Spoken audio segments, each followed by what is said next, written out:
Paratopia, Jeremy Vaeni here. We have a lot of show to get to, so much in fact that we can't contain it in this episode. So this is part 1 of 2 of listener Colin Reid, aka Spider Boris, on our message board, talking about his life of strangeness, his theories, and his readings on primarily Magick.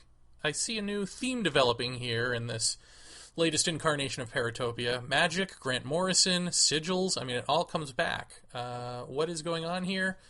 Where did this interest all of a sudden come from? And why is it attaching itself to our little show? I don't know, but I'm down for the ride. So here's Colin Reid with his Scottish accent. You fucker. My name is Colin. That is my real name that I'm revealing to you right now to start things off. I go under the name Spider Boris on the Paratopia message board, where I've posted a few times here and there over the last couple of years, fairly irregularly, but I have very limited internet access at the moment, so that's my excuse for having not been on the message board more. But anyway, hello and welcome to all of you good people in the Paratopia land. I'm one of the people who has, perhaps in a slightly foolhardy fashion, volunteered to record an episode of this show, and that is what I'm doing right now. I've got quite a lot of notes for this. What basically happened was when Jeff and Jeremy announced that they were going to allow for people to do this thing, I rather foolishly thought to myself right from the off, yes, I really want to do this, I want to do Paratopia, I want to be on it. And I thought to myself, I'll be able to record a show quite quickly, I shall just sit down and I shall do it, because I have lots of things I want to talk to you about. But then my brain started to go off in a lot of different directions, because I've had quite a few strange and anomalous experiences in my life, and that was going to be the main thing that I was going to start off talking about, and I thought maybe the whole show could just be that, me talking about weird stuff that has happened to me.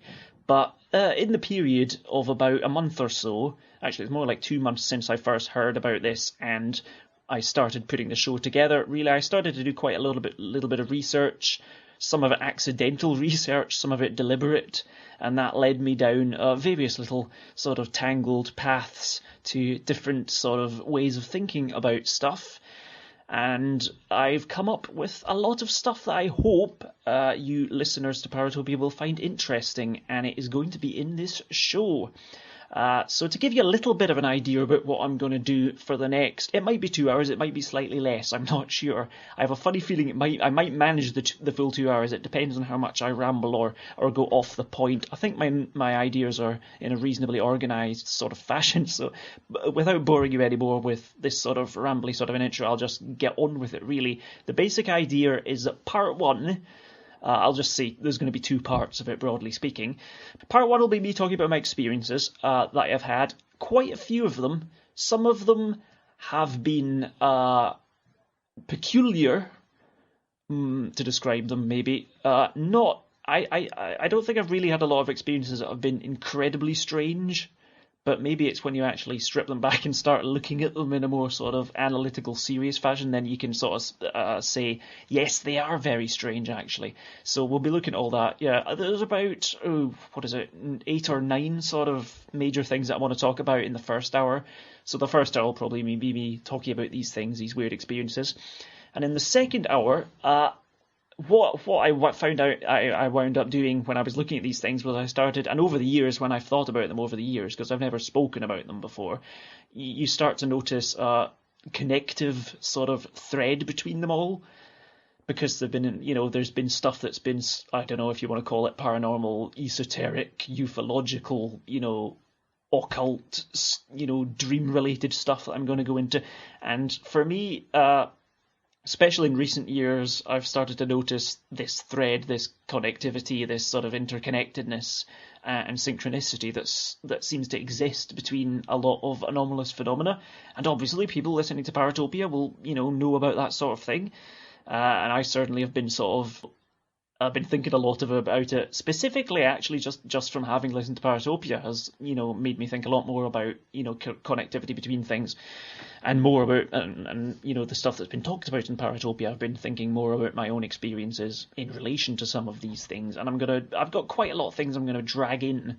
So, first hour, me talking about my experiences. Second hour, I'm going to go into a lot of, I've got written here, I've got post-experiential analysis and conjecture, the occult and specifically chaos magic in relation to quantum mechanics, synchronicity, novelty and trickster phenomena, i.e. they're basically all just different facets of the same thing. Which sounds a bit verbose and confusing, but it does start to make sense when I manage to get through it all, or at least I hope it will. Yeah, but I'll just get on with it really, because it gets very complicated, or at least I don't want it to get very complicated. So anyway, I'll leave all of that for now. I don't want to confuse people or confuse myself, which would be worse, I think. Just to give you a little idea about who I am, quickly. My name's Colin. I'm 31 now. I currently live in the quite picturesque fishing village of Ullapool, which is out in the Scottish Highlands. Yes, I am Scottish. That is what I sound like, if you're wondering. So I'm out in the Highlands of Scotland. I'm originally from sort of central Scotland, which is quite a way away from there. I'm not all that far from Loch Ness, actually. Haven't yet been out there to look for any monsters or anything like that. But anyway, so I'm in a little fishing village. So I'm recording this in that pleasant location. The weather's quite nice today. It's the morning, but I wanted to record this at night, but due to strange work hours, it's been impossible. So I'm recording it in the morning, so it's not too spooky an environment for talking about this stuff. And really, I mean, I have been, sort of into... well, I wouldn't say obsessively, but it's been a very abiding interest of mine, anything to do with the paranormal or the esoteric. I mean, mainly I've been really fascinated by UFOs and abductions and all that sort of thing. The esoteric, sort of strange and occult, anything peculiar, Fortean. When I was a little kid, I was always, reading books about ghosts and hauntings and dog-headed men, it's just normal stuff like that, when other normal people were probably out, running around the streets and attacking each other. I was holed up with some books about monsters and spontaneous human combustion, all that sort of crazy stuff. I'm sure most of us here, are quite familiar with that sort of thing.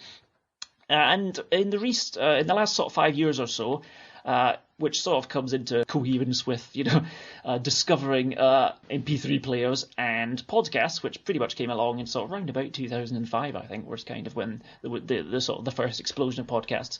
That combined with the fact that I work night shift in a hotel, so that basically meant that when I started this night shift job, and I just got an iPod, and, I had 6 hours a night, roughly, where I had nothing to do while I was working, but I could listen to radio shows. And then I went and discovered lots of podcasts and radio shows.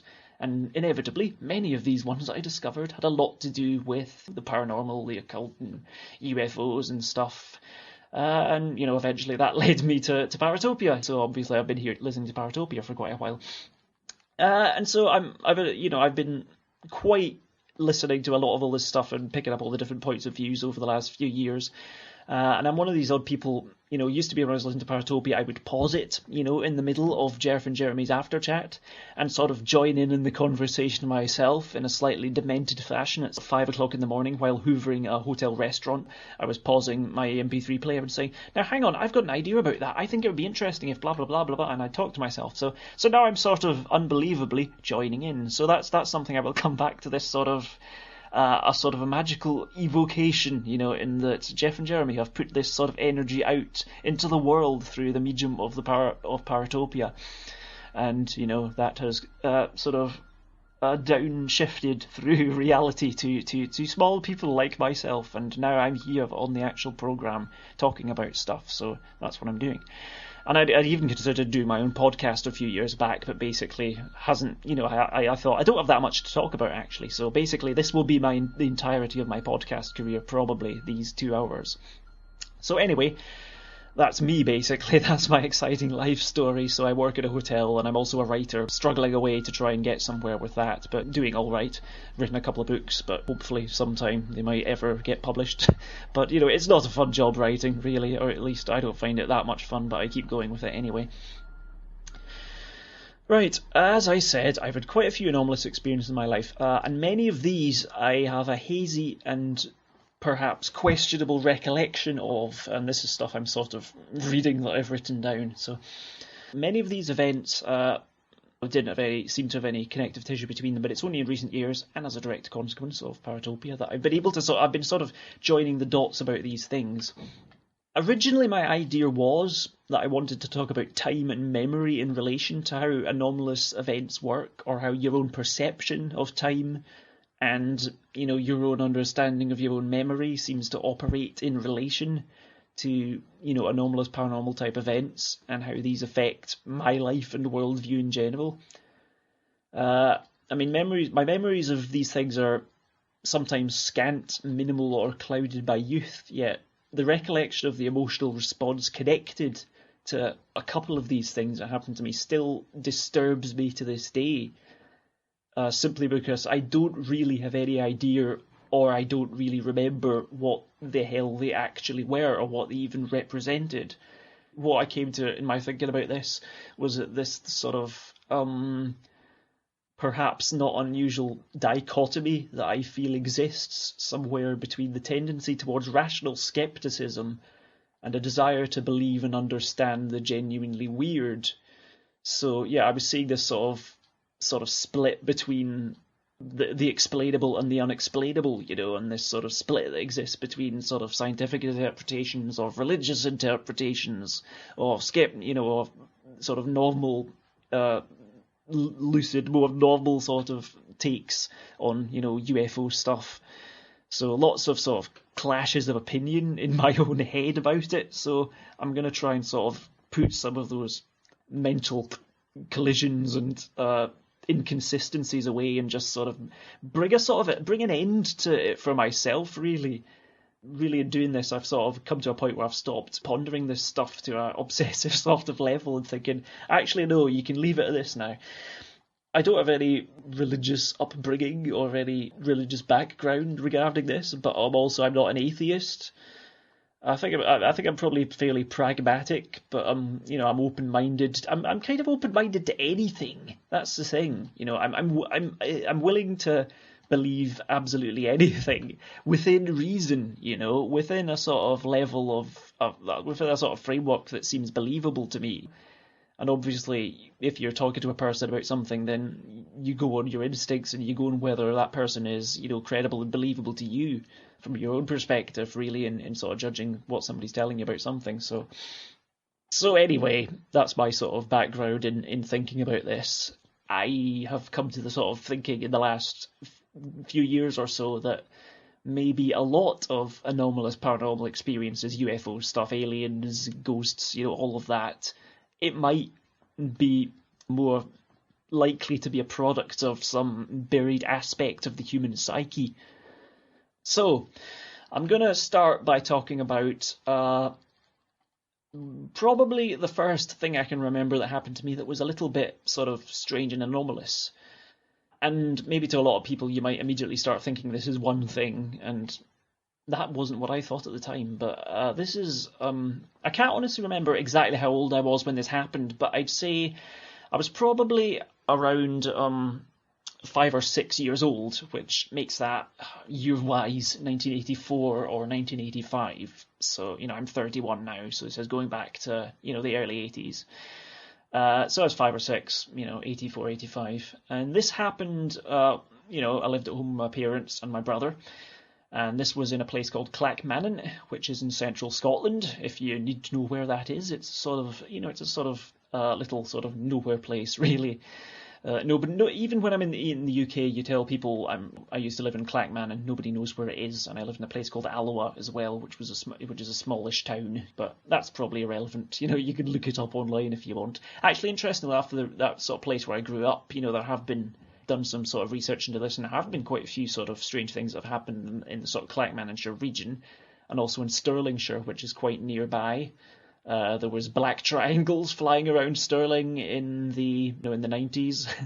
possibly is congruous with the X-Files being on TV, which is also, which is a thing. There was a very major sort of girl who was, having a big poltergeist thing going on, and that was back in when was that? That was back in the 70s, I think, and that was actually, I'm sure the actual location was about, I think it's not very far from where I grew up in Alloa after being in Clackmann when I was younger, but there was black triangles and there was, a poltergeist thing going on in the region.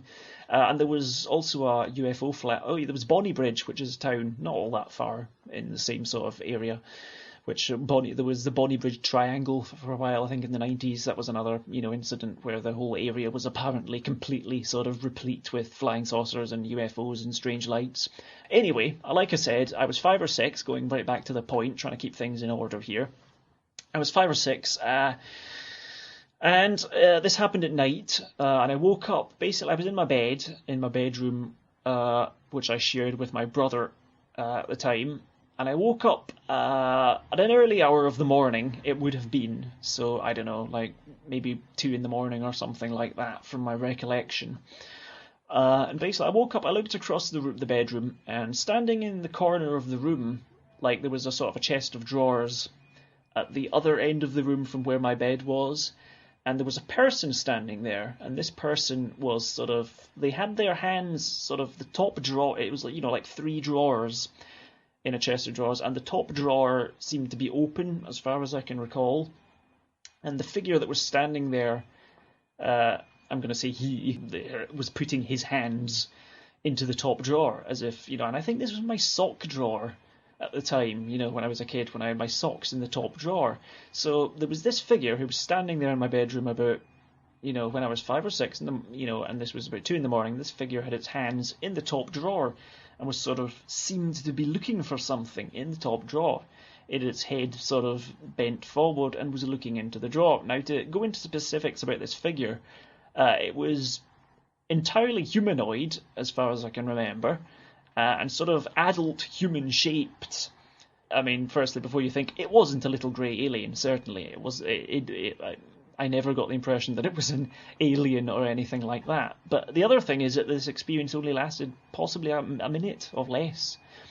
And the other thing about this thing was that this human figure, it didn't have features because all I could see was like moonlight would be the description I can describe to say what it looked like. I mean, it was lightly white, almost like a silhouette, like a white silhouette, almost like a cardboard cutout.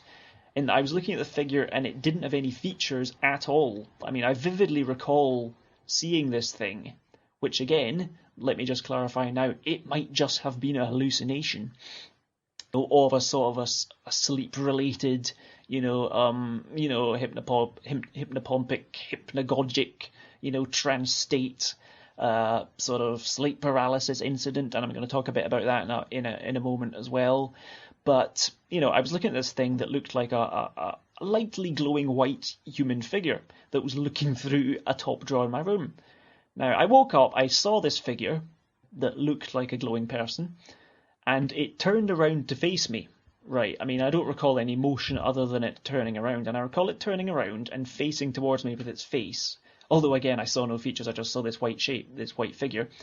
And this figure looked at me, and then I was immediately struck with a lot of fear at this point, because, well, you would be, seeing, a glowing white person in your room at funny hours of the morning. And I remember thinking that I was about to, scream in terror at seeing this.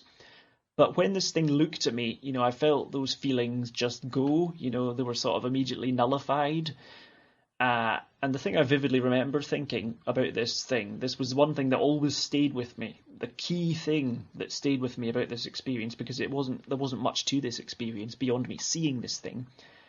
I recall turning my head round and just thinking, this isn't important, think about this in the morning, doesn't matter, go back to sleep. And I remember thinking that, I must have been asleep before my head hit the pillow. I just recall, it looked at me and I put my head right back down and I was asleep. That's all I recall. And I was, I was about to panic. And then this thing looked at me and I went right back to sleep. And, the morning after that, I checked with my parents. and said, "Did you come into my room last night? Were you looking through the drawer at night? Were you, putting clothes in my room or something like that?" And my parents said, "No, we weren't in your room last night." And the other thing is, I remember that, I shared the room with my brother, and I don't recall, noticing anything about my brother at the time. I don't recall even seeing him. Not that I'm saying, he was whipped up by aliens or anything like that. Because that's the thing, I never thought of this as being an alien abduction thing. It's something that, maybe I considered years later, because like I said, I was always sort of interested in this subject anyway, probably, I probably still, I probably was at that time, as well, I was looking at books, reading books out of the library or whatever about it, but, I never sort of put two and two together and got five, as it were. I never thought, oh, well, that was an alien then, that thing that I saw in my room. It was just something weird, maybe a hallucination, maybe a sort of weird dream or something, and was it a dream? It might have been just a dream.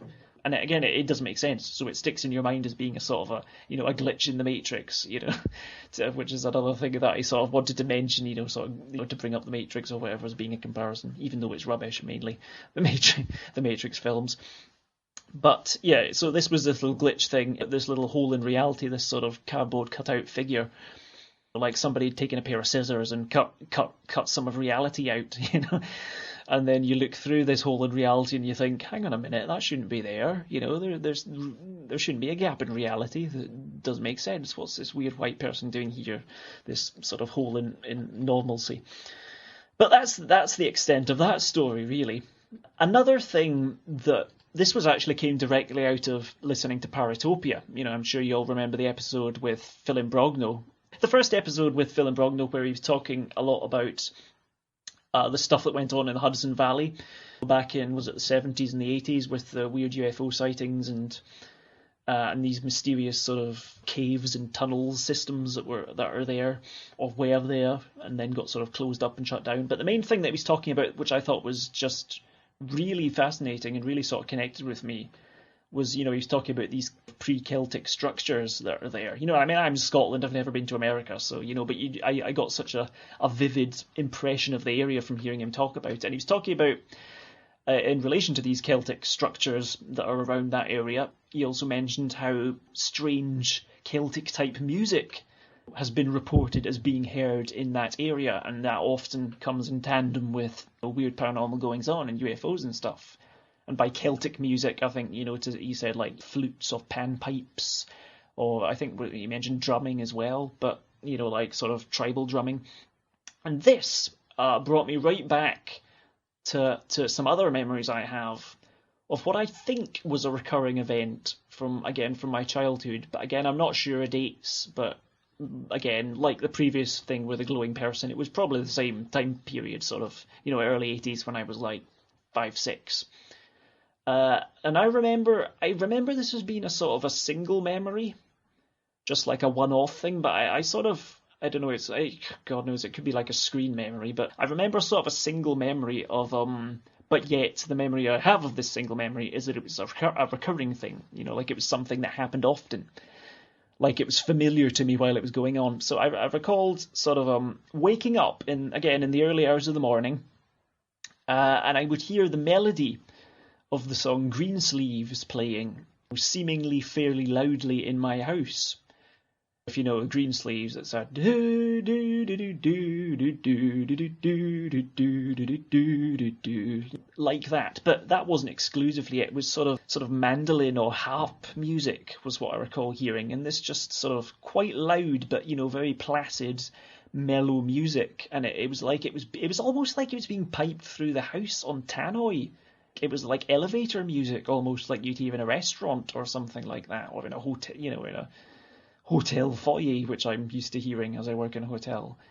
And it was like this strange, implacable Celtic music that I remember hearing. And again, I remember hearing this like at night when I woke up, playing loudly through the house. And again, you might easily say, was that just an auditory hallucination? Maybe my brain was playing tricks on me and I was just hearing strange music when I woke up. That can happen, I believe.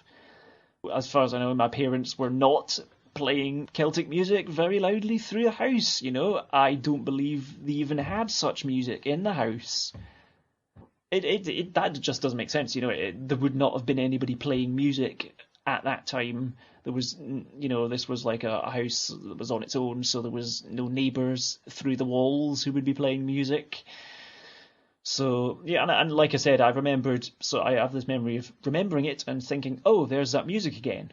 And that's all again, that's just a very shady sort of incomplete sort of memory that I have of hearing this weird music and hearing Phil and Brogno talking about that sort of thing going on in Hudson Valley in the 70s and whatever. And I think there's been other sort of stories about people talking about that same sort of thing. That just was like, had quite a big impact on me when I heard him talking about that, because I just thought, wow, that's weird, because that really completely correlates with what I remember. And so that's these two things I remember, this weird music that I remember hearing playing through the night in my house. I've gone back and thought about it over the years and thought, that's actually quite weird. I have sort of these various things, they have sort of bothered me over the years, but not to a sort of really bad extent. Not that they've been, traumatic in my life or anything like that. I've never needed a therapy because of some of these weird things that I remember. And again, they're just a couple of weird things. They're not that weird, I suppose, compared to, a lot of other people. And I'm not about now to go into some terrible alien abduction type scenario, because I don't have that. I don't have any memories of ever seeing grey aliens or beings or strange people coming into my room or anything like, apart from that. That's the one core, that weird white person. That's all I recall. And it didn't look like an alien. It just looked like a human, basically, or like a projection almost. And we're going to talk a bit more about that, projections, because I'm going to talk about this thing called the Bicycle Man. And this is, again, from the same time period, from when I was about 5, 6, 7, probably, maybe even earlier. I'm always a bit odd about remembering what year it was when I was younger. I'm quite sort of sketchy about individual years remembering. Some people seem to have this ability to just remember days, specifically in years, but I kind of can't. But this is, again, from when I was wee, and this is another thing that I recall happening many times, and I know this happened more than about 4 or 5 times. And what it really was, again, you could put this down to being like fevers, and I know my parents sort of said that I'd wake up in the middle of the night screaming, having sort of panics, and in a sort of a fever, and sort of babbling about stuff that was upsetting me. And the main thing I remember from this was seeing what I called a bald man on a bicycle, which, again, already this is quite weird. I don't think there's much precedence for this, and I've read a lot of books about, weird stuff, and I've listened to an awful lot of radio shows and podcasts and stuff, and I don't think I've ever heard anyone talking about anything like this. And really what I actually maybe a little bit, but what I saw was, and again, like the sort of the cardboard cutout, lightly glowing white person, this was like a black projection on the wall. And it was like, like an old cinefilm projection or something like that on the bedroom wall. And what I'd see was like a sort of a flickering, like sort of flick book effect. I'd see the silhouette of, what I saw was a bald man riding a bicycle. All I can really remember was that, I say he was bald, but I seem to remember there being sort of like hairs on the top of his head. The only thing I can think of, like, recently when I was thinking about this, I thought, like, Homer Simpson, has, like, was it the 2 or 3 hairs on his head, just, and that's it. So that's kind of what I remember seeing. But again, no features, just a silhouette of this bald man, who I seem to recall was, like, portly, and, like, sort of, like a sort of stomach, and he was riding this bicycle. There was motion there of the bicycle wheels going round, and this projected image was sort of moving across my wall. And I remember thinking it sort of came in through the window, which, is a common sort of already, having thought about it, that's like a typical screen memory sort of thing of feeling things coming in through the window and there being flashing lights, because I recall it almost sort of strobing. But again, like the white thing, it was like soft light, it wasn't very bright lights. And it was almost like this, like a spotlight, like there was a white spotlight surrounding this figure on the bicycle, and the figure was like just a black silhouette. And I recall this as being something that happened more than once, at least a few times, and at the time filled me with absolute terror. And I can connect that with from the same time I'd have out of body experiences. One memory I have of looking down at myself in my bed. My parents had just come in the room, and I was screaming in panic, and I, myself, was looking down at myself from above. And this was in connection with this bicycle silhouette person on the wall, and I'd similar feelings of being dragged down a tunnel. But that's something that I know is connected with, nightmares, night terrors, sleep paralysis. So, that's something, again, that I almost think says, yeah, maybe that was all just a weird hallucination, just a weird dream, just a weird sort of mental effect. And, I know children, often have night terrors and just wake up panicking about stuff. But so that's that, really. This is where we get to the thing about it being really shady and difficult to recall. But, I also have recollections of often sort of waking up and feeling something either, on the bed or on the side of the bed, sort of pushing on my side, perhaps a weight shoving up against me, sort of outside the sheets. Just like, again, that's like your typical old hag syndrome, sleep paralysis thing, which I seem to recall a sort of paralysed feeling from then. And I've got some other things that I'm going to talk about in a little bit, which I know were definitely sleep paralysis, or that I recall as being, absolutely classifiable as sleep paralysis, which were not weird at all. I mean, I've got things I'm going to talk about which I regard as being completely normal. Like, I've got a big thing with that, where I saw, if you've heard Jason Offutt, who was on Paratopia, talking about, the Hat Man phenomena and the shadow people. I have a strong sort of lucid dream type vision of seeing one of these things that I thought was completely normal. And I thought that was just, that was a weird hypnagogic experience. So, but this thing, like I said, this bicycle person on the wall, who seemed to be like riding in through the window, that was pretty weird, and that sort of freaked me out at the time, and has sort of stayed with me over the years as being quite disturbing. So, we've got the glowing white person and the bicycle man. Like I said, I've got a couple of other things that felt like sort of sleep paralysis memories. And it's not repressed childhood abuse, if anyone's wondering, just to clarify that as well. I'll just mention the third thing. Well, actually, this is the fourth thing, because we've got the glowing person, the bicycle man, the weird music. And from the same period, we've got the thing on the stairs, which sounds like a sort of H.P. Lovecraft story or something. But yeah, and this is sort of a shared memory. This is a bit weird to talk about, but, my brother and me, we both have a shared memory of a time when we were very young, possibly, I don't know, because my brother's a couple of years younger than me, and this is probably from about the same period when I was 5 or 6 or something. I recall the time period quite clearly, like it was early morning, like maybe 2 in the morning.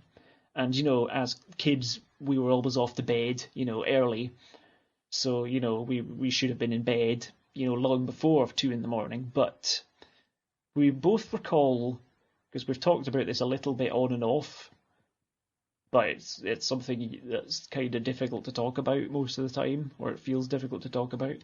We were both downstairs in the living room of our house, because our bedroom was 1 floor up, and we recall that there was something coming down the stairs, and it was coming to find us. And we recall we were both sort of screaming in panic and terror and, just hysterical.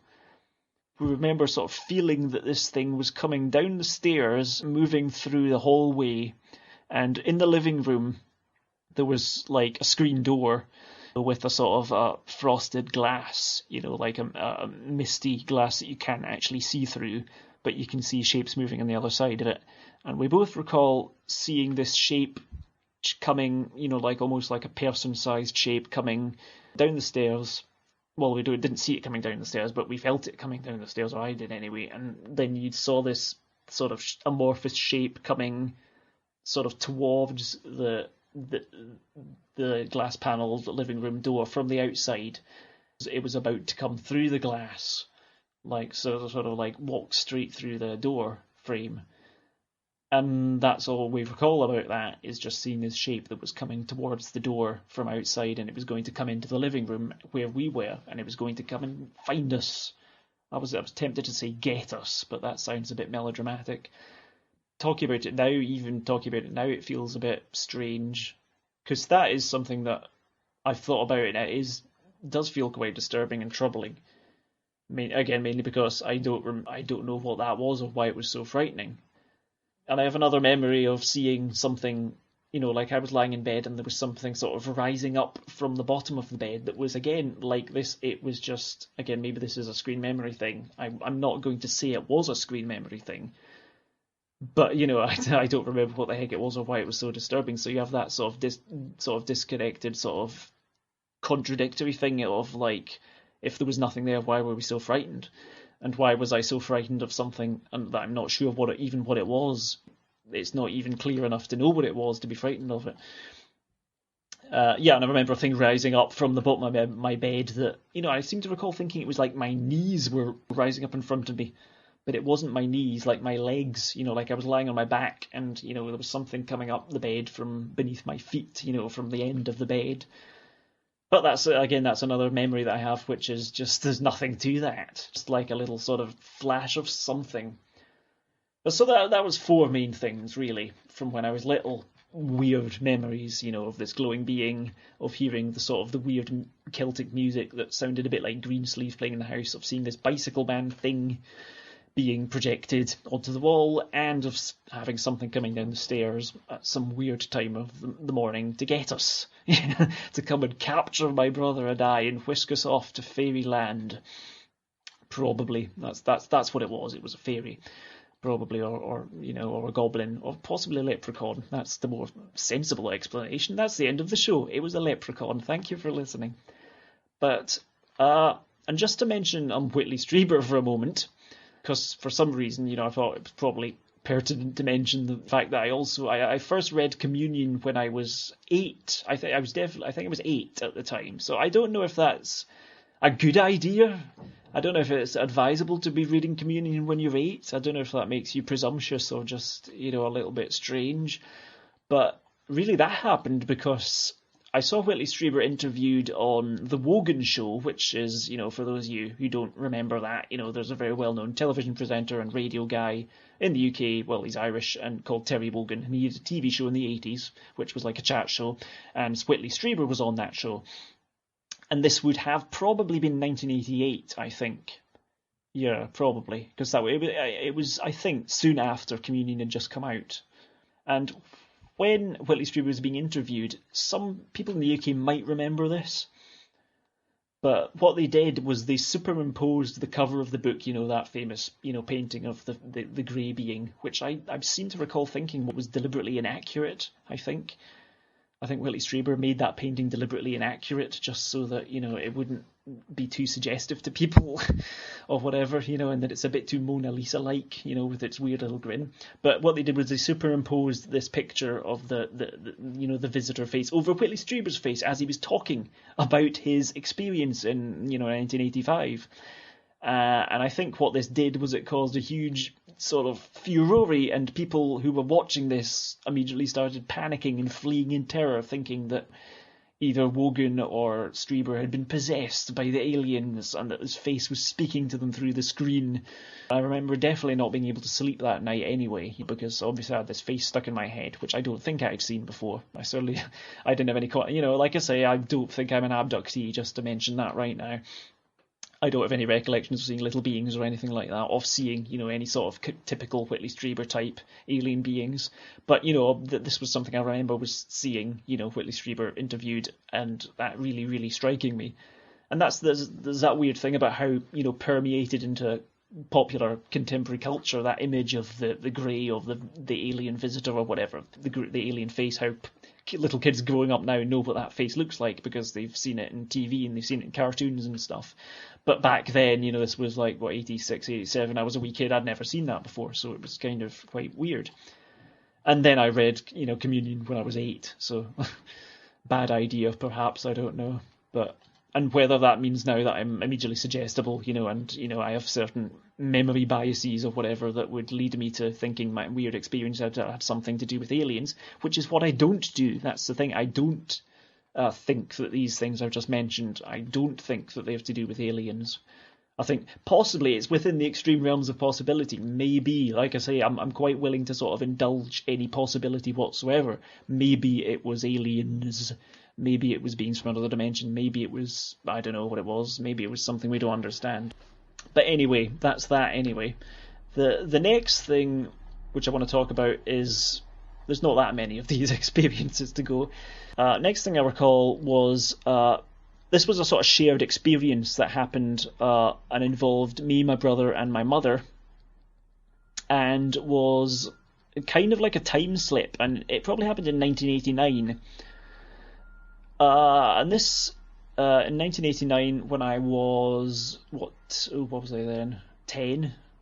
No, I was 8, actually. I was 8 in 1989. And I remember we were living in a little bungalow at the time, which was in the same area, in Clackmannanshire, in central Scotland, not that far from where our previous home was, and we'd moved there for a while. And this was a little bungalow on a farm, actually. We had nothing to do with the farm, but we were in this bungalow. So basically our house was surrounded by a field that was full of cows. You'd go out in the morning and there'd be cows looking in at you. And this happened probably, again, I say the memory of this becomes quite sort of sketchy and abstract. But me and my brother, we shared a room again, and we were, just going to bed. We were just going to sleep. And I think our mother was coming down the corridor to check on us. And what she recalls is, because this is pretty much something that happened to her, but it involved us, is that she was coming down the corridor, and as she was, I think she was just passing a bedside, a table in the hallway, which had a lamp on it, and the lamp was lit. So the corridor was lit, and as she was passing this lamp in the corridor, and our bedroom door was in front of her, suddenly she was nowhere. Suddenly all the lights were off. It was dark, and she was in a sort of completely different environment. And she remembers sort of reaching out in front of her to try and find what was there, and she remembers touching the wall, and instead of the sort of the wallpapered wall of the house, actually, I don't know if it was, I think it was wallpapered, the wall of the house, and instead of that, she touched what felt to her like a cold stone wall. And so she was in this sort of dark sort of environment where she couldn't see anything. It was pitch dark. And I think she said that she walked in front of her, and the bedroom door wasn't there. She was reaching in front of her, and the bedroom door was just gone. She was in this completely dark, dank environment that was almost like a sort of a cave or something, or underground or something. And then after a few moments of that, of being trapped in this place where she couldn't see anything, she was automatically back, and ping, she was back in the corridor in front of our bedroom door. So how my brother and I remember this was that we were in our bedroom, and, well, certainly I remember hearing my mother's voice calling out from seemingly a far-off location. And I remember thinking, what's my mother doing outside the house at this time of night? Because I'm guessing this might have been about 11 o'clock at night, maybe earlier. But, it's like, I remember hearing a voice as if she was outside the house, outside the front door, and as if she was talking to our father at the time, but she wasn't, I heard her voice from, like, far away.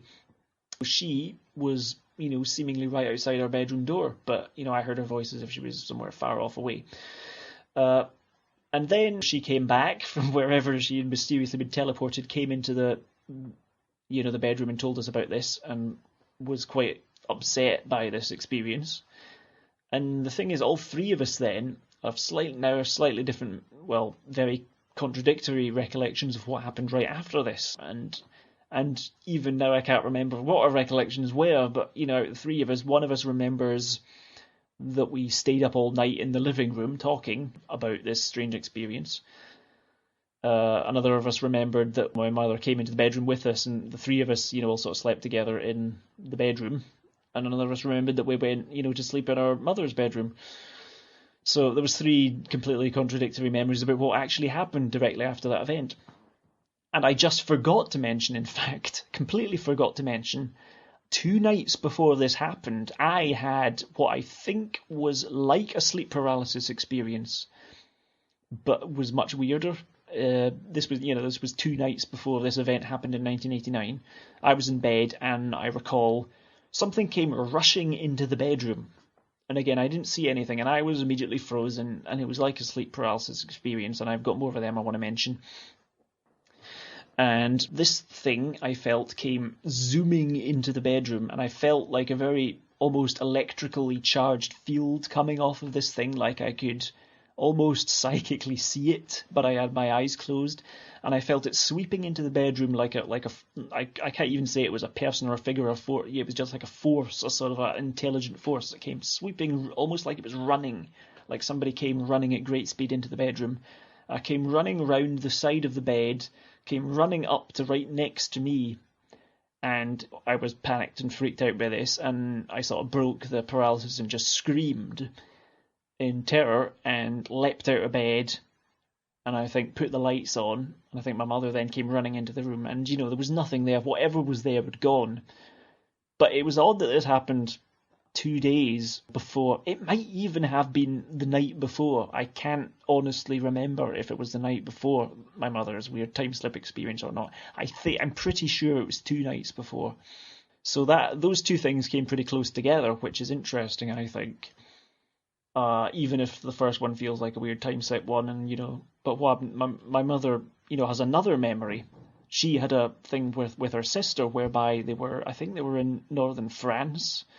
This would have been way back in the 70s, and they were travelling through northern France, my mother and her sister. And it was a nunnery, I think, they stayed at, which they thought was a really weird, creepy place, and it was like a sort of hostel type place, and they stayed in a room in this weird nunnery. And when they woke up in the morning, all of their bed sheets that they'd gone to sleep on had been taken out from underneath them and had been scattered all over the room in a sort of freaky manner. And they were really weirded out by that, and that's two things that my mother has that really stick with her anyway. So that's one weird ghost type thing that happened, almost like a poltergeist type experience, whereby they were sound asleep but they had all their bed sheets ripped out from underneath them and scattered about the place, which is pretty freaky thing. So that was a time slip. Again, I'm calling it a time slip. I mean, that's, I think, the phrase I wound up applying to it, and I think my mother sort of herself decided that that was her impression of what it might have been, or that she got transported to another type of dimension or something. I mean, my mother's never been into science fiction or anything like that, but we sort of wound up thinking of it as a time slip. And then, jumping a little bit forwards to, I think, 1993. Again, this is another thing which was my mother and my brother and me experienced in 1993. And this was pretty much like your, textbook poltergeist manifestation, really. I mean, there was some sort of funny stuff that was going on in our family at the time. So maybe that might have contributed to possible reason for why this happened, but really there's not that much I can say about this other than that me and my brother were both sitting playing video games. I recall that part during the day, sort of mid-afternoon, and then just all of a sudden we started to get this really funny feeling, and before we knew it, the house was very, very, very, very cold. And we did feel like, we didn't take to get a thermometer out of anything, but, we felt as if the temperature in the room had absolutely plummeted.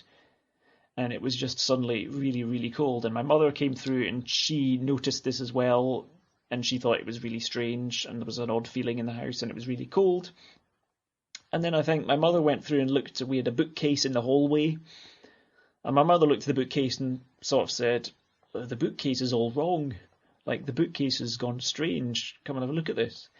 And it was like, it was just a small bookcase, in the hallway. And what seemed to have happened, and again, this is where your perception becomes a bit of a weird filter, because I can't quite remember seeing this, but I remember it happening, if that makes any sense. Or, it was like all the books in the bookcases had been sort of moved around and sort of were at funny angles. Some of them were sort of sticking out. Some of them, they'd been sort of moved about. Like someone had literally came into the corridor and just gone through the bookcase and wrenched all the books out and rearranged them all and messed them all up. And then what happened was that a book... Now, I didn't physically see this happen, but my brother did. A book then shot out of the bookcase and sort of hit the wall on the opposing wall and sort of fell to the ground. Like it literally launched out of the bookcase. And I heard this happening. I heard the noise of this happening. And when I went to look, the book that had sort of launched itself out of the bookcase was a big book of ghost stories, which was completely appropriate. And I remember the picture on the cover was of sort of cowled monk in a graveyard, like a painting, like the typical cover of your ghost stories book. And then very soon after that, the temperature returned to normal, and whatever it was had gone away. But there was a very tangible feeling that just something strange was going on that day. Something had sort of come into the house and was messing about with the bookcase. And then it just went away again. So that's the poltergeist sort of anecdote. To do with UFOs, I sort of have got 3 UFO sightings. 2 of them really weren't UFO sightings. I know I'm jumping about here. There's probably going to be even more jumping about. I didn't know if I was going to spend that long talking about the experiences or not, because I've still got a lot of other stuff I want to go into soon. But it's probably pertinent that I go through these things. And I did have, like I say, sort of 3 UFO sightings, which probably all happened in I looked at the years, and it was probably 94, 97, and 2003, just to give some rough estimates. The first one I recall was in 1994, and this really was like a proper sort of UFO, a traditional UFO sighting, in that I saw something that was unidentified. And I remember, just coming out of my house, I was 13 at the time, 13, 14, thereabouts, and it was dark. It was a sort of a very clear night. I came out of the house. I looked up into the sky, just apropos of nothing. Very clear, sort of starry night. So I remember there being stars, and despite the fact that there was definitely stars, I looked up into the sky, and I remember seeing probably 4 lights. Like, they looked like stars, but I glanced at them at first, and it looked like 4 stars together, but they were basically sort of moving in sort of concentric patterns around each other. Like, there was 4 of them, they were sort of rotating, like they were drawing some circles in the sky, and they were sort of doing circular motions around each other in a very sort of slow, precise, mechanical fashion. So I looked up at these 4 lights for not very long, probably about a couple of minutes, and then my parents were inside the house, so I sort of ran back into the house to sort of say, come and look at this, basically. There's some lights up here which are doing some pretty weird things. I ran back out a few seconds later, looked up, and would you Adam and Eve it, they were gone, and they weren't there anymore. So that's another sort of very sort of flashpoint sort of thing, of seeing weird lights in the sky that disappeared soon after when I tried to draw attention to them. Again, that could easily be explained away as I suddenly looked up in the sky and became a bit lightheaded, and saw the stars, and hallucinated the stars were sort of slightly moving around, and I do recall it was a starry night at the time. But the other 2 I remember were, the next one was probably in like 1997, when I was coming home from school, sort of mid-afternoon, and I'm sure I saw what looked like a giant silver craft, like sort of drifting above low-down house sort of level. Like, I saw it just drifted, it was almost like a big silver zeppelin, and I sort of saw the top half of this thing sort of drifting down the street behind a house, and I recall bolting down the road just to see if I could catch a glimpse of this thing again. And again, this was something I saw for seconds. Maybe I saw it for less than a minute. I saw this thing, and maybe I imagined it, maybe it was a hallucination or something, but I'm sure I saw a big silver zeppelin thing drifting. And the other one I remember similar was seeing a silver thing just sort of hanging in the sky one day when doing some shopping. And it was just up in the sky, just hanging there, and it looked like a sort of a silver globe. But, that could have been a balloon. But I remember it was stationary, and it was just sort of hanging there. So those are my 3 UFO sightings. They're not very exciting, and they only lasted for, seconds apiece. There's no missing time associated with them, Again, it's often been said, most people go a lifetime without ever seeing a single thing like this, and I'm sort of always been thinking that these things have been, they're just a few weird things. But when you actually look back and, I dig these things up, and I think, actually, you look at these things, they are quite odd, really, when you put them together. And that's the thing about looking for threads of connectivity, about, what do these things have to do with each other? Seeing a weird white person, not a weird white person, as opposed to like a white-skinned person, but, seeing a weird cardboard cutout person, seeing this person, on the wall, seeing things that might have been like UFOs or unidentified things in the sky, and having a poltergeist possibly, messing about with your bookcase, and my mother having a time slip thing that messed about with my memory. But the next thing that I had to mention, now this is going into stuff that felt a lot more like sort of hallucinatory vision type experiences. And this is something that happened in late 1998. I just started university at the time, and I'd probably been spending quite a lot of. Actually, no, I hadn't. I was very social for the first few weeks of university, but then I spent about a week on my own, pretty much. And I remember it was a sort of a key period. Like I was on my own a lot, being an antisocial weirdo. I hadn't been doing all that much, and I'd been sort of meditating because I've never really meditated, but I sort of experimented with it a bit at this time. And I was just sort of basically, sort of meditating a bit, writing weird poetry, from time to time, and sort of listening to music and not going out much.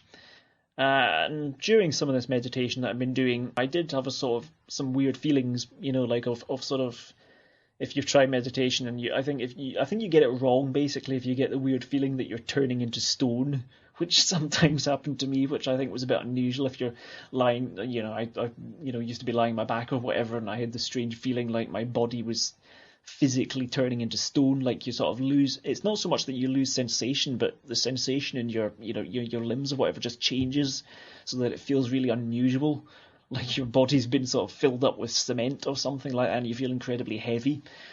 So I'd sort of been messing about with meditation, not seriously. And sort of visualization experiments whereby I think there's one thing that you can do. I think I read one book about meditation whereby you're supposed to picture yourself going down in an elevator. On the top floor, you're sort of wide awake, and then you go down one floor, and then you're feeling more relaxed. And by the time you get down to the basement, you should be completely sort of in a deep meditative state. I think that's almost like a sort of self-hypnosis experiment. But I didn't have much success with that really, and this basically led to what was essentially a dream, really, at this sort of period. And it was kind of like, what I recall was I was in like a sort of, I recall it was almost like a sort of a big open space, sort of, it was almost like a dance studio. What you'd picture a dance studio to be like, where people go to dance or do ballet or something like that, which I've never done.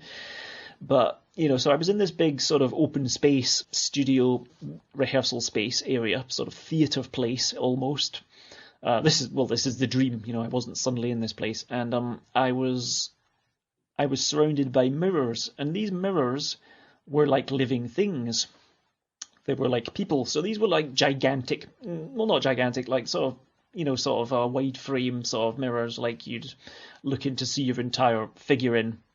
You'd see your entire figure reflected in these mirrors. And I recall I was sort of levitating in this dream, or maybe flying, and I recall flying towards these mirrors and putting my hands out, and there was a sort of a beam of energy that would come out of my fingertips and go into these mirrors. I got a feeling that I was being recharged by these mirrors, or I was charging these mirrors up, plugging something into the mains. And I don't know if you want to say it was like some sort of a chakra energy or something being opened up. My secret energy centers was being opened up by these things that were like gigantic mirrors that were, and I'd see a reflection of myself in these mirrors.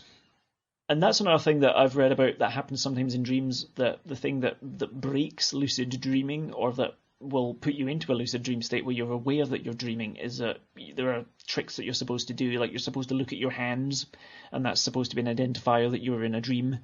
Or attempt to read something, if you see a magazine or a paper or a book or something, you pick it up and you try to read it, and you realise that the text becomes indecipherable, and it becomes like gibberish, and you just can't understand it. I mean, that happens sometimes in dreams. Another thing I've read a bit about is mirrors, and that if you look in a mirror and you try to look at your own reflection in a mirror when you're in a dream, weird stuff will happen, and it does happen, and it's happened to me, like during dream states where I've looked into a mirror and you see your own reflection and it distorts and it sort of transforms into something else and transfigures. And sometimes I've had some very disturbing dreams where I've woken up from them, in a sort of terrified panic because I've looked at myself in a mirror and something else has looked back out at me. Like sometimes I have seen a thing that looked like an alien looking back out at me in my dream from the mirror. And this is something that's also common in what I've read of alien abduction experiences, and that very often, people will report that they feel that they've been twinned with an alien being, or that they're half alien or something like that. And sometimes if you look in a mirror in a dream state, then there's a strange notion that there's some other force interrupts the dream via the medium of looking into this mirror. And this is another thing that sort of goes into occult sort of phenomenology, summoning and invocation and summoning up of demons of something, which is also something that's often done by scrying or whatever, like staring into a pool of water to see into the future or the past, or to summon up beings via the medium of water, bringing them out through certain fluids and stuff like that. And that's something I'm going to talk about in a little bit. But so there was this dream, like I say, which I've had quite a few sort of, and these was like sort of very lucid dreams, which were very sort of clear to me and very, very sort of detailed. But like a lot of dreams are broken up and nonsensical and surreal and peculiar, and there's stuff that doesn't really make any sense in them. But this sort of dream where I kind of got to calling these things the infinite windows. Because, I'm a writer and I've sort of written about this in a fictional context whereby these windows sort of become like beings or entities, and I think of them as being like infinite windows, almost like sort of portals, like, or like the monolith in 2001. That was almost what they were like, in the sort of the way I rationalised them, and again, this was a dream, so it was a very vivid, clear, sort of lucid one, but, I still think of it as really basically just being a dream. But who knows if it wasn't some sort of a contact with some other place, some other sort of internalized dreamscape, which is also something I'm going to talk about in a little bit more. So I was shooting this chakra energy out of my hands into these windows. I remember waking up from that dream and thinking, feeling just recharged and sort of re-energized. But now I'm going to get to the main point. This has sort of become the crux of what I wanted to talk about in this show. And this is something called what I call the Alien Doctor experience.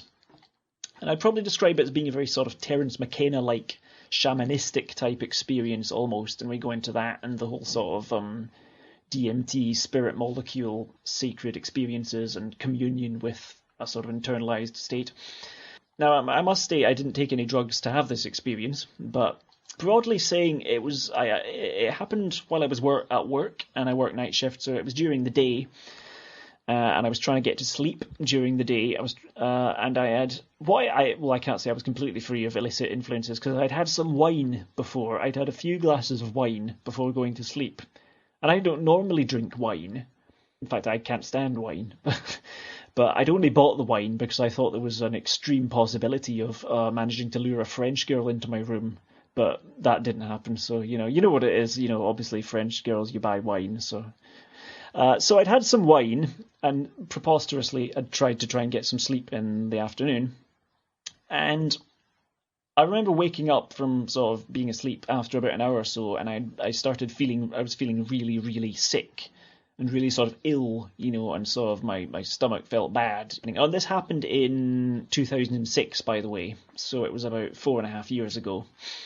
I started to hallucinate, basically, and it was like it was a sort of what I've read about, the effects of what happens when you take ayahuasca. People who have written about this sort of situation whereby you take ayahuasca, you ingest DMT or whatever, and, these various compounds and drugs that you can take, or maybe even LSD, which I don't have any experience of, but, I immediately started to go into this very sort of altered state. And it was sort of a dualistic sort of split reality state where I was conscious of my surroundings. I was still in my bedroom, in the hotel where I worked, and I could see the room around me and everything, and I could hear people moving around in the corridor outside, because it was during the day, and I started to hallucinate I don't know if I started hallucinating, but I started to see a sort of lattice-like effect, and sort of a net thing, and I was aware of how this sort of lattice, this net I was seeing was like innumerably vast. I was basically sort of seeing the building blocks of reality. Basically, I was sort of the whole sort of seeing through the matrix thing or whatever, and I saw this sort of network of energy points that was making up reality. While I was seeing this sort of network of whatever it was, this sort of broken up super strings, either sort of seeing through the sort of quantum substrata of reality, I sort of came to encounter these two beings that were kind of behind a gauzy sort of curtain, like they were almost behind a veil where I couldn't see them properly. And again, this sort of looking at it takes me back to the cardboard cutout person that I saw when I was a kid, and the bicycle person, and the shadowy thing coming down the stairs, because these were things that either I couldn't remember them. And one of the questions Jeremy asked me actually in the first email I sent was, why are these, aspects of the psyche buried necessarily? Why is there amnesia? And if there is amnesia, or is it just that these things can't be processed by the human mind? And now I was going into this sort of altered state, and these things started to talk to me, or at least I'm hearing voices by this point, so get suspicious, right? Physically at the time, I was really sick like this. I was running to the bathroom and I was vomiting, and there was diarrhea as well, just to add to the drama, and I was in a sort of sweaty, sort of fevered state. Later I started to think this is almost like and it became like some sort of weird shamanistic journey almost now, because I was consciously aware of my own body and where I was in my room, feeling really physically ill, but at the same time my mind was going off into this other place, and I saw, like I said, there was these two beings, which I kind of thought, in my head I was thinking, these are alien doctors, right? Because I remember them talking to me. I don't recall them looking like greys or aliens or anything like that. I just remember seeing they were like shadowy figures, like almost like, I don't know, like you think of cave paintings, like Aborigine cave paintings. That's a bit abstract, I know. I'm thinking of this sort of shamanistic, sort of Aborigine Dreamtime thing. Because I remember there being two, vividly, there was two of them, that were like having a conversation with each other. Like they were talking behind my back, like if you're in hospital. And it was almost like I'd gone into this sort of shutdown mode, like by this point I'd started to feel like I was dying. I was just lying in my bed, feeling really, really bad, and I was conscious of this other reality sort of coming. I was passing into this other reality, like it was. And again, I'm thinking of this as being like a, your NDE, your sort of near-death experience as well, because I was thinking I was dying, and I was looking up, and there were these two beings, sort of. They weren't in the room, but they were sort of visible to me. And these two beings were basically talking among themselves, and this was like the Terence McKenna thing, where you think about the tykes, the little energy balls or whatever they were, but these weren't. They were like, well, again, I don't know what they were, because they might have been energy balls, but I remember thinking of them as being like alien doctors, and I couldn't see their features, but they were behind this sort of curtain of reality. They were like sort of on the other side of this sort of lattice that I was seeing, and I was getting sensory impressions too. I was getting flashes of colours and olfactory impressions as well, like I was getting weird scents and having little sort of flashes of memories and visions and stuff from years ago that happened to me, just random little images coming at me. Synesthesia as well, which is, hearing colours and smelling sights and things like that. And this was like your seemingly typical hallucinogenic drug phenomena, which again, I've never done any of those things, but, I'm pretty familiar with, having read the effects of hallucinogens. And this was basically it. I was going on this trip at this time, right? And the main thing that I recall these beings telling me, these sort of these little alien doctor people that lived outside of reality, and the other sense that I got later on was that they were actually, this was basically all happening in my head, right? So I was going into this other reality inside my consciousness, and somewhere sort of buried in the depths of my consciousness were these two little people, these sort of friendly alien people in my head.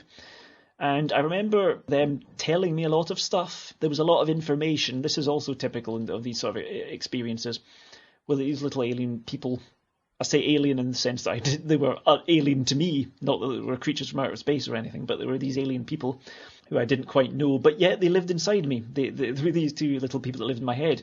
They were telling me all of this information. I better just read this stuff I've got in front of me, because I think I got most of it down.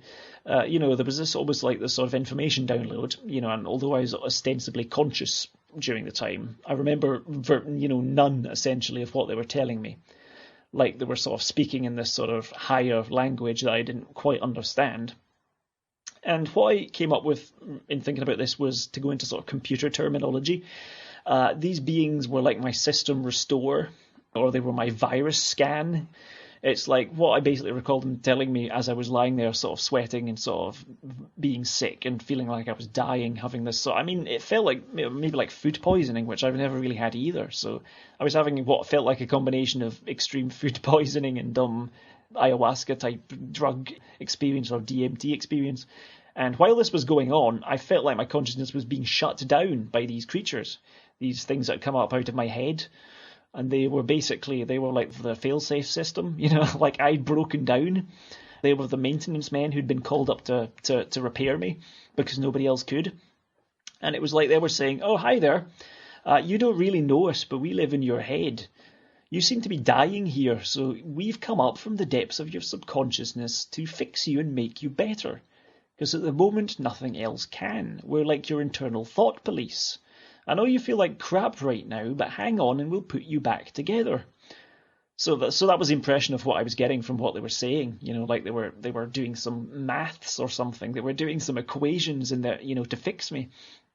So then I felt like the actual me was put into hibernation or shutdown mode. Like the beings were the system administrators.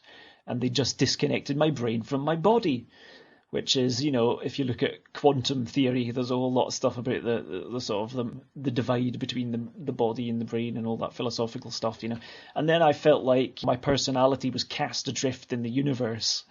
This is getting quite abstract now, but I was conscious at the time of being in bed, so like I was semi-conscious at this time. It was like they'd anaesthetized me. And it was almost like I felt like, these beings were either installing a new mind or a new personality or a new I/me of carrying out essential maintenance on the current mind, i.e. they were just patching it up a bit, my brain. So now I was getting essential system updates, installing update number 1 of 3. Do not power off or unplug your computer. It will turn off automatically and restart. They were going in there and they were taking out the bad stuff that didn't work. And they were putting new stuff in that did work. And this, I've read quite a few books here and there. And this, thinking about this a bit later on, I remember a book I read by Dana Redfield, which I think was called, what was it called? There was 2 books. There was one by Dana Redfield and one by Mary Rodwell. And I think the Mary Rodwell book was called Awakening, How Alien Contact Can Transform Your Life. And I think the Dana Redfield one was called We Are the Message. Again, because I have terrible lack of internet access and I don't have any of my books with me here where I work, I didn't get a chance to double check this. But anyway, there was these books by Dana Redfield and Mary Rodwell. And I think both of them talked about something that was very similar and, like this idea of, again, this is in relation to, alien abduction, which this wasn't, as far as I could tell. This is a common thing that happens, that gets brought up by abduction researchers, about how people who have, ongoing lifetime contact with beings, be they aliens or otherwise, it's almost like a sort of, I mentioned shamanic again, it was like a shamanic sort of a journey, like a self-improvement process. Like people who are perhaps, they start off flawed and less of people, there's contact with the other, with the sort of the unseen force of whatever paranormal phenomena is somehow a sort of a progenitor for change, or it sort of brings about change in static, it brings about change in static systems, which is novelty, which is the trickster, right? Which is another thing I was going to go into talking about, if I get to it. So I was having this big cognitive dissonance of feeling like it was almost, you could say, my also edge at this point, which I was meaning to mention, is that I don't have any history with, mental problems, I've never been on medication for mental problems, I'm not schizophrenic. I don't have any of these, I don't have borderline personality disorder or autism or anything along those lines. I'm quite a sane, hopefully reasonably rational and normal level-headed person. So when I had this weird experience, at the time, I didn't think too much of it. I actually went to work like a couple of hours after, and this sort of petered out, and I eventually got to sleep, after this sickness sort of passed over me, and this sort of psychedelic feeling wore off. I started to come off the drugs, as it were, which I wasn't on. So, I got out of the trip and I stopped feeling really, really sick, because I was thinking I might need to phone an ambulance here, because this feels a bit like I'm dying here. It all faded away. These beings from within my personality, did their job, took out the mental blocks, which is another thing I think I remember reading about in either of those 2 books I just mentioned. That seemingly this is something that happens in alien abductions, is that the beings, take out mental blocks. This is more of a sort of a new agey perspective on it. Is that, they go into your psyche and they they undo problems and they fix up your personality flaws and, character traits and, improve you and make you a better person, which is almost like a sort of alchemical process of transmutation of lead into gold. And what else have I got in front of me? Yeah, it was the whole, hyperspace possibly was the other word I meant to drop in there, with these, these little sort of goblin people, possibly goblin people, goblin/alien/tyke/critter. And I do recall one thing I did write down here, which I wrote down at the time, was that I remember the one bit of dialogue that I remember, because I tried to talk to these beings. I thought that these were the true aliens and no sort of form of pretender. And I remember asking them to reveal themselves to me, properly show themselves to me, because I only saw them as blurry and inconstant. And I remember them being eggshell white-coloured. And they seemed to have exceedingly long arms, and I didn't really see eyes or nose or mouth. They were just these sort of, glowing shapes. This is interesting in hindsight, because I asked them to reveal themselves to me, and I thought, if you're the true aliens, if you're not pretenders, show yourself to me. And they said back to me, no, we're not going to show ourselves to you. You don't need to know about that, now go to sleep, sort of thing. We're going to fix you. We've come here to repair you. We are the maintenance men. And it probably wasn't aliens, as far as I could tell. And that was the key thing that I was thinking about, was that I felt like these things, most probably, from having looked back and thought about it, this may have just been hallucination brought about by possible food poisoning, possibly by a dodgy reaction to having drunk some wine. Maybe I was just a bit drunk, which I don't recall being really at all. Did I have food poisoning? Was I hallucinating? Was it spontaneous DMT production in the brain that brought on this Terence McKenna, Rick Strasberg type outrageous psychedelic shaman trip into the Nether Kingdom? Am I just mental? Was it mental blocks, or am I just mental? Perhaps. So that was the big thing. I mean, I've written quite a bit about this, and I wrote about it in a fictional context, and it's just quite weird, That's the main thing I can think to say about it. And the other thing I wanted to read out was something that I wrote in the message board about a year and a bit ago, and this was about I mentioned the shadow person experience. Almost all esoteric, ufological, paranormal, occult phenomena is very often, especially by skeptics, tied into sleep paralysis. I mentioned the bicycle man and the pushing shape memories before, and these could have been, childhood fever hallucinations, as could, the previous infinite windows thing I talked about, as could have been the big, alien doctor's DMT hallucination thing I just talked about. And this was a sleep paralysis type of experience, which, I pretty much rationalised as being hallucinatory, because it was essentially a lucid dream combined with a false awakening. If you have these things are often connected and disrupted sleep patterns.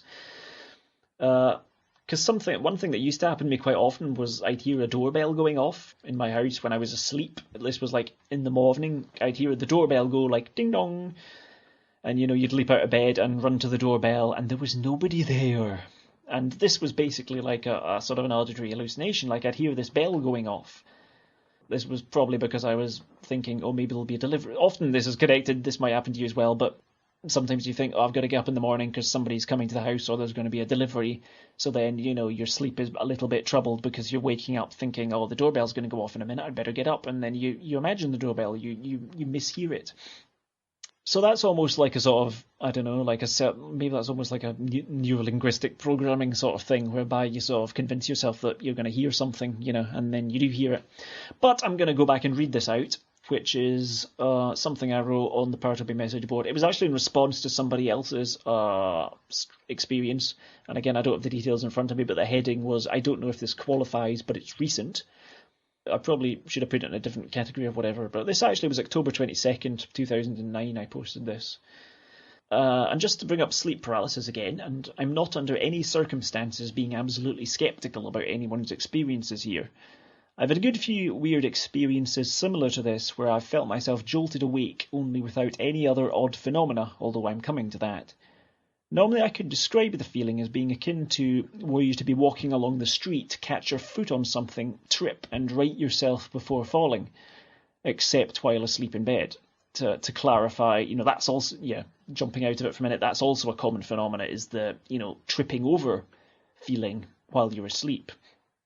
which sometimes has happened to me, and that's, again, connected with disrupted sleep patterns. Like, what I've had sometimes is that you're on the point of falling asleep and suddenly you feel a jolt, like, whoa, and it's the same feeling you get where you catch your foot on a paving stone and you're about to, and you sort of stop yourself from tripping. So I've had that sort of thing as well, and that, I think, is, at least for me, a fairly explainable quirk of the brain that has happened to me many times. Then there are other sleep-related experiences, and I'm putting that in inverted commas there, that I've had. And in this instance, I think the phrase sleep-related experience sets them out, at least in my mind, as not absolutely either dream or reality, but maybe a combination of both. And the main one related to the Flash for me, or the Flash, what was the Flash? For me, always comes not only with visual but auditory effects. So this was me talking about sleep paralysis. And there's often a sort of flash effect, whereby you have a lot of things coming in at once when you're having a sleep paralysis incident. But they always seem, I was tempted to call them hallucinations, but these sleep paralysis type experiences always seem really real and lucid. And as I say, they all often seem to come from me as a result of having erratic sleep patterns, like if you wake and go back to sleep and wake again for short periods at a time, or if you've been deprived of sleep. The sleep paralysis things whereby sometimes this hasn't happened in quite a long time now. This was a good few years ago, maybe about, this actual sleep paralysis incident was probably about 4 years ago, 3 years ago. And what I tended to get during these sleep paralysis things, I'd wake up and I'd have the paralysis, my body was frozen, and I would seem to hear incredibly loud auditory effects. And this was mainly the sound of whooshing, banging, crashing, and oddly what sounds like, a lot of fire alarms going off at once. Just like a huge cacophony of noise going off in your head, and this is hallucinatory. This noise isn't happening, but you're hearing it in your head. And also, what I do remember noticing was what felt like the frantic, chaotic ringing of cowbells, which it's like somebody's shaking cowbells at the side of your head while you're lying in bed. And in a weird way, that sort of makes me think of the weird Celtic music for some reason, because maybe there was the same sort of feeling to that, only that was very, quiet and calm and placid. But in the weirder of these sleep paralysis moments that I used to have, this was later on. I must say this wasn't when I was a child. This was definitely into my teens. I was having these sleep paralysis things.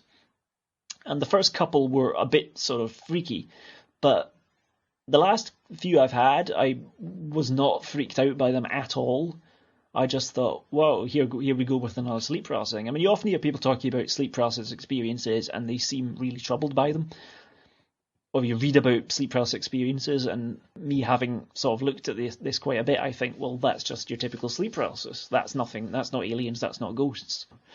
And I often have the sense that there are people in the room, like there's many people running around the bed. Which, while this was happy to be when I had this sense that there's people running around the bed, this is different from the first experience I recounted from before, from when I was, little, when I felt the thing rushing into my room.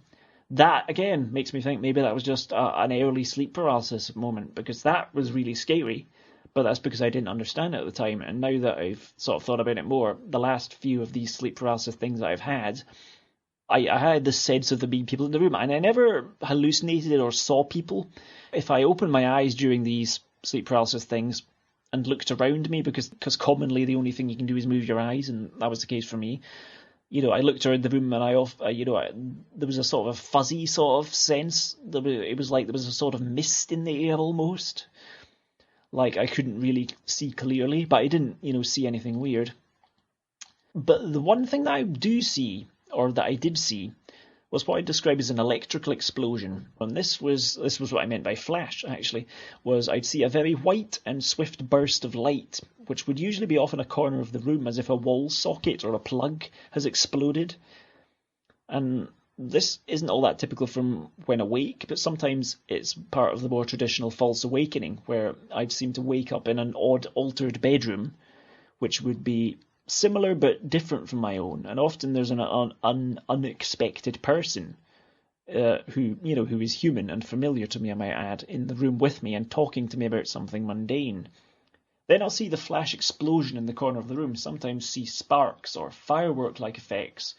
Then I'll wait for real, usually feeling a great sense of unease and sometimes panic, and again, sense that, someone has been in the room and just left.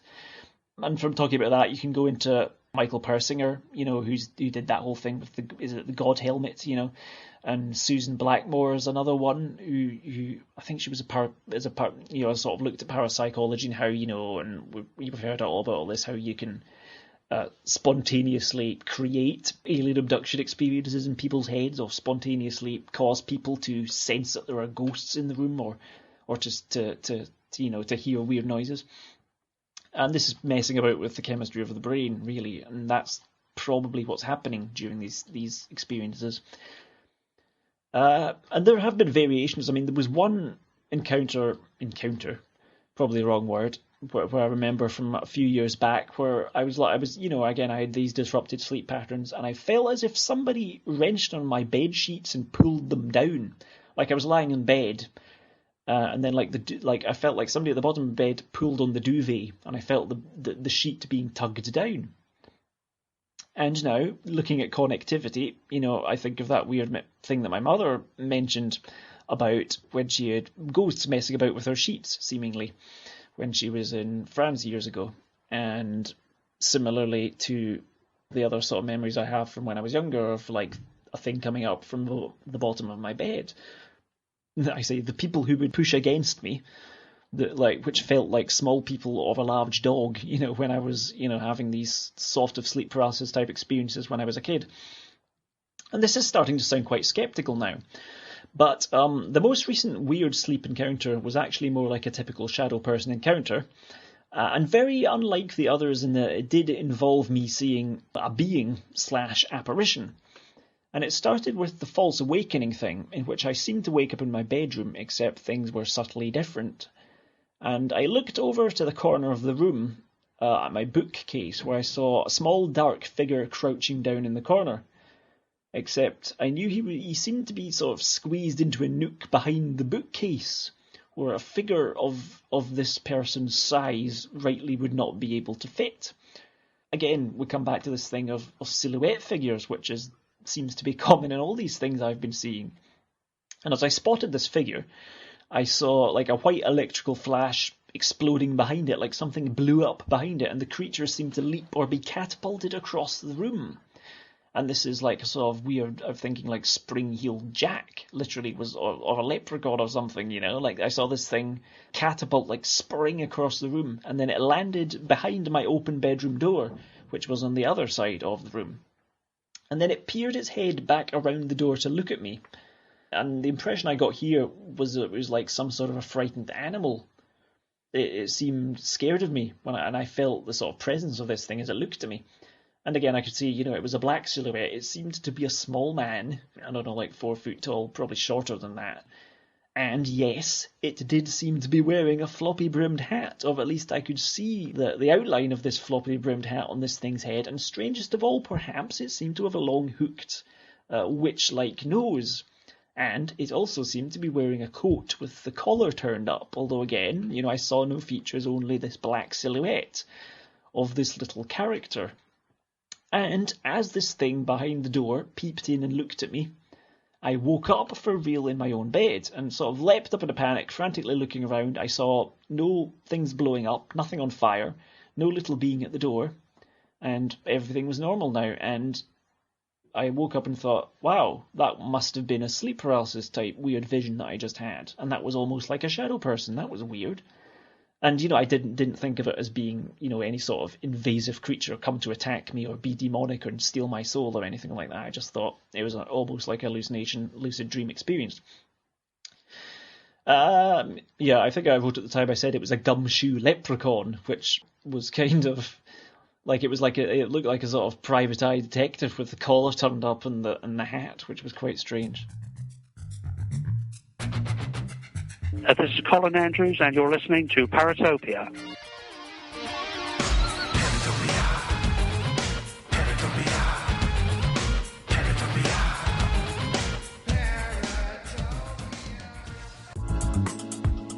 If you record audio for any purpose, chances are you want it to be heard. You want to attract the largest audience possible who can hear your message. That's where we come in. We're CyberEars.com, a revolutionary internet service that will host your audio files and help you promote and track its popularity. Considering hosting a podcast to the world? We have all the automated tools to make the process as simple and easy as it can be. No technical mumbo-jumbo to work out. CyberEars.com does all the work for you. You record it, we take care of the rest. So don't delay. Go to CyberEars.com today and register for a free trial account. Upload your audio files and get heard. With CyberEars.com, it's your audio on your terms.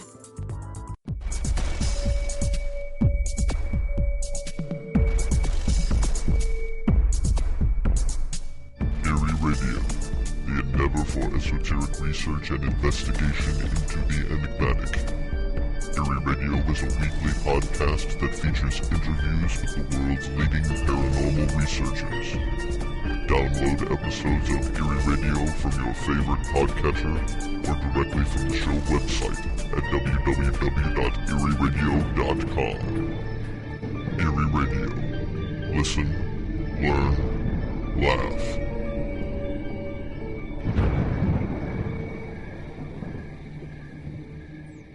And now, post-experiential analysis and conjecture. I already said this bit, but at the top of the hour. So my original idea was I was going to relate all this stuff to time and memory and how that relates to anomalous events, but I found myself going off into a parallel universe almost quite literally by sort of doing a lot of research on quantum entanglement and magic and mind control and synchronicity. Then I look at all of these anomalous experiences that I describe them as, the ones that I felt more might have been a little bit more strange and might have been to do with some sort of a, shall we say, ufological connection to them, or the poltergeist thing. And these things I've seen that have been like sort of shadow figures across the years from when I was a kid. You know, I saw these things that were like silhouettes, were like cardboard cutouts of reality. And oddly enough, I only started to think this in the last sort of couple of weeks when I've been really thinking about this and putting this show together. The Hat Man, the white being that I saw, the silhouette thing in the wall, they all look like the same thing. And I say that just because they literally do look like the same thing to me. There were different experiences and different contexts and different periods in time and different connected emotions, and, you know, the thing that, you know, came back from behind the window, you know, to sort of come and talk to me, to come and, you know, see me and my brother, and was disturbing us so much. They all look like someone's taken a pair of scissors and cut this stuff out of reality. And again, maybe if you want to start thinking about repressed memories and, you know, screen memories, and how memories are intangible and subject to, you know, suggestion and emotional bias and contextual, I don't know, subjectivity, it's difficult to know for sure, because, I mean, I say these things are memories. I remember these things concretely happening, but similarly, I don't know what they were, and my memories of them fall to pieces. So, why are these things not clear to me? Why do I not remember them clearly? Why do they not make any sense? And having thought about the whole, you know, those two sort of really sort of psychedelic dream experiences I mentioned about the shamanistic one, whereby, you know, I sort of felt like these alien doctors came up out of my personality and started talking to me and sort of, you know, repairing me from inside. Is this our self-editing inner self? Is this the shadow side, the secret self, the inner voice, the internal personality that doesn't want us to see any of this stuff? So to use computer terminology again, it gets shoved into the recycle bin. Or is this something that's written into our DNA, like the spirit molecule? Is this intangible subset of the personality that perhaps sits as an explanation for all this stuff, you know? Why do people have alien abductions? What are the aliens? You know, not things that I've seen, but what are the alien beings? You know, what are ghosts? What are the channeled spirit entities? You know, what is the trickster? And it might be reasonable to perhaps theorize that it's us. It is our own psyches coming back at us. I was talking about that thing about looking in the mirror and seeing reflections that were me, but were some other self. And like I say, in this sort of shamanistic experience where I had the alien doctors talking to me, and I felt that they were me. I felt I knew them and I understood them, and I sort of could theorize about where they were coming from. Like, they were familiar to my personality, but I couldn't put my finger on what they were, except that, you know, they seemed to be coming from inside my head. They were from within my psyche, from the Jungian collective unconsciousness. And it's like that whole notion, you know, the Jungian flying saucers, that flying saucers were something that came out of our subconscious. And this is another theory that people talked about how alien encounters have changed over the years. And how, you know, the Space Brothers were big in the 70s, and the disc-shaped flying craft with flashing lights on them were big in that same sort of time period. And then coming into the 80s, the whole alien abduction and the whole sinister sort of little grey beings came along in the 80s, you know, in the 90s, and this fitted in with emergent cultural trends. So that all sort of pointed me into the basic things I was going to talk about in this show, which were quantum theory, what I'm calling the dream life synchronicities. And this is to do with dream analysis, not Freudian or anything like that, but a different sort of system of dream analysis, which I'm going to talk about a little bit. And chaos magic, which is something which I've had quite an interest in for a while, just a peripheral interest in chaos magic, because I'm not a magic person. And again, I'm spelling magic here with a K on the end of it, you know, so if there's any Wiccans or pagans or occultists listening, I'm sure you know a lot more about this than I do, because I'm not very familiar with magic, but, you know, I've been reading a lot about chaos magic recently. But I will start off now by trying to talk about chaos magic a little bit, because this was the main thing that I wanted to have a go at. So mainly, now we have, the heading was Chaos Magic in Relation to Anomalous Experience.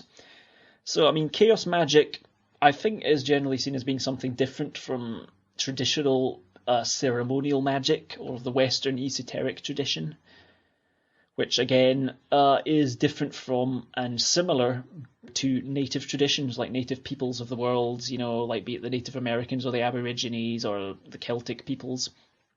And there's you go into all this stuff. I mean, I'm not going to talk about this much, but, you know, all the magic stuff about conjuring up demons. I think what chaos magic is more informed by psychoanalytic theory, and it also takes a fair bit from Tibetan Buddhism, and it grew out of... Well, I say it sort of grew out of traditional magic. Well, chaos magic grew, it's sort of a splinter of traditional magic, and you can trace all that back to Blavatsky and the Theosophical Society, and from there you can go in two directions. You can go to Aleister Crowley, and if you want to go off in the other realm, the Theosophical Society also contributed to the rise of occult National Socialism, you know, and Nazism, Nazi flying saucers, and Hitler, you know, chasing the Holy Grail and the you know, the Spear of Destiny, and Nazis in Antarctica and Nazis on the moon, which is definitely absolutely true, by the way. There are positively, definitely Nazis living on the dark side of the moon. But going back to magic, you know, Aleister Crowley, all that occult stuff, which I have actually read a bit on. You know, I've read books on Wicca. I've peripherally sort of messed about with spells, but nothing happened, so I gave up. You know, I never really tried magic much. So I've read a bit on Wicca and paganism, and the more traditional stuff, which is Eliphas Levi. You know, and I haven't really read anything by Aleister Crowley, because he's the guy you're supposed to go to, apparently, if you want to become a demonologist and summon up Satan and stuff like that. But for me, looking at that sort of stuff, as I have done over the years, because, I mean, I've always been really, really fascinated by ufological stuff and by theories about aliens, and obviously that's why I'm listening to Paratopia. But for me, when I sort of looked into peripheral connections to magic, which I think there's a massive amount of correlation between so-called magic, with a K, and paranormal phenomena, ghosts and UFOs and Bigfoot and Loch Ness Monster and all of that weird stuff. I think my basic theory that I'm coming at now is that the whole thing's the same. And obviously this has been brought up in Paratopia before, but really I do start to see that all this stuff is completely part of the same phenomena. But when I was looking at magic and the occult, just reading stuff about it, all of that, even sort of the more sort of friendly pagan, the friendly Wiccan stuff, as opposed to the occult, nasty, dark, evil Satan and stuff, it does tend, a lot of it tends to be wrapped up in very heavy baggage, and sometimes very heavy religious baggage and spiritual terminology. Like if you want to go into, you know, biblical texts, Bible codes, and the Gnostic Gospels and all that, Thelema and Kabbalah and the Tree of Life, you know, I mean, I've sort of looked at some of that stuff and read about it here and there, but I find a lot of that really tough to wrap my head around. At least I find it, you know, difficult, and it's not something that massively appeals to me as being, you know, I don't want to go and become a mason or anything like that, or become a ceremonial magician or join a lodge or anything like that. So coming back to chaos magic, which, like I say, it has these sort of Buddhist underpinnings to it, and it also tries to apply more scientific and psychoanalytical principles to this basic idea of, it almost is like a thing about self-improvement, really. You know, it's like Scientology, chaos magic. The people who started off popularising chaos magic were Phil Hine and Peter Carroll, and they were working on stuff that grew out of the work of Austin Osman Spare, and that came again out of Aleister Crowley, going back to the Theosophical Society, and that has its roots in Tibetan stuff and, you know, really ancient sort of traditional cultural stuff. I recently was reading this essay from a guy called Magick, who, well, his real name is Mark de Vries. And, you know, there might be people out there who know more about this than I do, but I'm just going to talk about it anyway. There's probably people scoffing at my ignorance of the subject, but, and, you know, if I make mistakes, fair enough, call me on it. But the main thing that got me into chaos magic and got me thinking about it quite a lot, and this led me to a lot of other things, and I go around in circles here and I come back to the whole phenomena of the paranormal and the occult and ufology and aliens and all that stuff, which has been my abiding instance, and that all comes back to my experiences. And the thing that got me interested in chaos magic, there's a writer called Grant Morrison, who, if those of you out there who are interested in comics, you know, will probably know who this guy is, but he's a comics writer. He's from Scotland, Grant Morrison, and he wrote this comic that started in 1994 that's called The Invisibles. And, you know, he's a really interesting character. I'm a huge fan of him as a writer. But he's also someone who I think, if Paratopian people will probably find Grant Morrison quite interesting, because he's someone who talks a lot about a lot of stuff to do with the sort of stuff we're interested in, right? One of the central threads of The Invisibles was it was a sort of a a pre-apocalyptic sort of pre-millennial fever thing. It was all about leading up to the millennium, and he, in this comic, goes very heavily into theories about what the universe is and how the universe works, and it goes towards 2012, and it's all about the famous 2012 date, which was kind of my introduction to that whole thing as well, because I had never heard of that really before. But this comic sort of posits right from the start that the world's going to end in December 21st, 2012. And this was back in 1994, he was writing this when it started out. So a lot of his theories are sort of like futurist, you know, and he goes into how the cosmology for this comic is that our reality is a hologram that has been created by the intersection point of a corrupt, dying sort of fourth dimensional world. No, a two-dimensional world. Intersecting with a sort of healthy, positive fourth dimensional world. So these two intersecting dimensions come together, a good universe and a bad universe, and at the point where they meet, that's where our reality is created. And this is quite an interesting sort of setup for a comic, you know, and a story. And there's this whole other thing where the lead characters, they break into the Dulce base, and the Roswell alien shows up at some point, and the Roswell alien is actually a broken off piece of this corrupt universe that has fallen into ours and corrupted our reality, which is quite an interesting idea. And the guy who wrote this comic, Grant Morrison, you know, he has been a chaos magician, and he talks a lot about, this is actually going to make a point, I'm not just going off on a tangent here, but he's kind of credited now with creating a thing called a hyper sigil, and I'm going to talk about sigil magic in a little bit, but he described this comic, The Invisibles, as being like a hyper sigil, which was supposed to improve and accelerate human consciousness. And I've got to thinking recently that this is a little bit like what Paratopia is doing, because Paratopia enhances your consciousness. If you're sensible and you listen to it, you know, you might learn some stuff, and it might fire you off in some different directions of thinking. And that's certainly what it has done for me, you know, and it has led me to now coming to recording this show and being on Paratopia, which I quite think is a really interesting thing to do. So, keeping with chaos magic, The Invisibles is a really interesting comic, and it deals with an awful lot of really heavy philosophical issues about magic and the nature of the universe, and all that sort of interesting stuff. And it explains what aliens are, and explains what we are, and how basically the human race is just sort of antibodies in the vast sort of body of the universe that's about to be reborn into this thing he called in the comic a super context, which is what happens in 2012. That's his theoretical concept that so many other people have written about in so many other different ways. This idea that come 2012, it's either, moving into the galactic center and all that stuff, which probably won't happen. We're all going to have this singularity event, this acceleration of human culture, this crunch point whereby we're either going to all die off or become brilliant, hyper-ascended beings. And so, sort of broadly, thinking about that crazy 2012 stuff, which I don't really take seriously. Coming back to this guy Magick, who wrote this essay, which I read very recently. And the thing is, this is about coming back to the synchronicity thing, because reading this comic, The Invisibles, pointed me to thinking about a lot of occult-type stuff, which I never really thought about before. And so recently I read this essay by Magick called Sigils, Servitors, and God Forms. And this is sort of discussing various theories about how chaos magic works. He ties chaos magic into, models that have been used by shamans and traditional ceremonial magicians.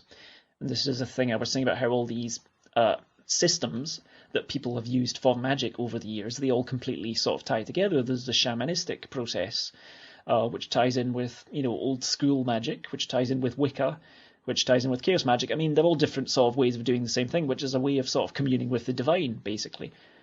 And to me, magic looks a lot like religion in that way. It's the same thing as being a fundamentalist Christian almost, in that you have a established belief system that works for you, and you figure out how it works, and you figure out what's on the other side of this belief system. And it's communion. It's about interaction with your gods, the spirits, the Space Brothers, and it's about really chaos magic is about working with entities that exist in a dimension accessible to ours, which you get to through altered states of consciousness. So we see here how these things I've been talking about tie together, like that experience I had, which I thought was like just a crazy hallucination. I can look at that and I can say, it was a shamanic journey. It was going into the Aboriginal Dreamtime. It was like Barbara Three Crows, the Aluna, which you probably heard about quite recently on Paratopia. And that's basically the spirit model of chaos magic, which is a more shamanic traditional magician version where you communicate with beings through an altered state of consciousness. And then there's an energy model, which is where you see energy currents in reality, and these are sort of vitalized by your own manipulation of them. There's a psychological model in which the magician is seen as a programmer of symbols and different states of consciousness, where you manipulate yourself and the deep psyche. So this is going into the subconsciousness and playing about. Again, this is a thing you can do, and this really ties in with what I did with dreams when I started to do my own sort of system of dream analysis, and where you look at the symbols that pop up in your dreams and you relate them to stuff that has been going on in your own life. And this is a process of sort of asking yourself questions, which is another thing you're meant to do when you go to bed at night. You're supposed to ask yourself a question or whatever, and you get the answer in your dreams. So for me, from having read this about chaos magic, it seems like it's a very similar sort of thing. And then there's the informational model, where information is the code that programs the essential neutral energy of the life force. So already, I'm throwing out a lot of really complicated terminology, some of which doesn't necessarily move me to believing it's 100% accurate either.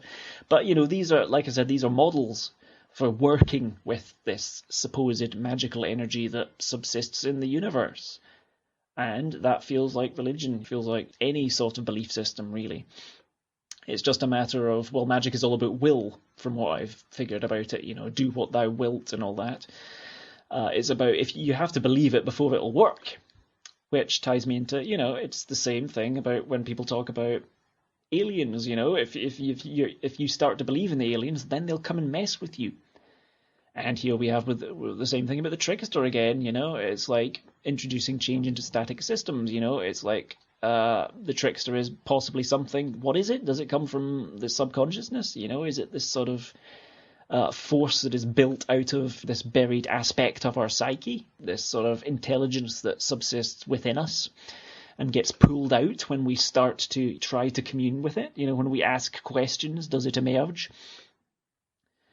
Well, this is basically like a clearer definition, shall we say, of chaos magic, but this guy Magick sort of describes it as being like a technology of an approach towards different magical systems, and it's about self-understanding, like I said, about this sort of psychoanalytical process, a Jung-informed psychological level, and it's about working with your own personality and putting your own will and your own personality onto how the universe works.